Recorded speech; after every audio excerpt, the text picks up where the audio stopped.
அதனால சுகாதாரமான குடிநீர் வேணும்ன்றதுக்காக உங்ககிட்ட மனு பாலாண்ணா எங்களுக்காக பண்ணி கொடுத்தாங்க. ரொம்ப நன்றிண்ணா. உலகத்திலேயே மிக சிறந்தது உயிர் போற நேரத்துல கூட தண்ணி கொடுத்தாதான் அந்த உயிரை காப்பாற்ற முடியும். அப்படிப்பட்ட ஒரு தொண்டை எடுத்து அவரு செயல்படுறாரு சொன்னா உலகத்துல இதை விட மிஞ்சின ஒரு இது எதுவுமே கிடையாது. என்னையும் ஒரு ஆளா மதிச்சு நீங்க எல்லாரும் ஒரு மனு எழுதி அமைச்சிருந்தீங்க. ஒரு பேப்பர்ல ஒரு மணி எழுதி ஊர் மக்கள் எல்லாம் கையெழுத்து போட்டு அமைச்சிருந்தீங்க.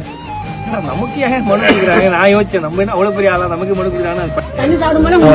நன்றி. காசு சேர்க்கறது நமக்கு மேட்டர் இல்ல, உங்க மனசு சந்தோஷத்தை சேர்த்தாலே நமக்கு போதும், வேற எதுவுமே கிடையாது.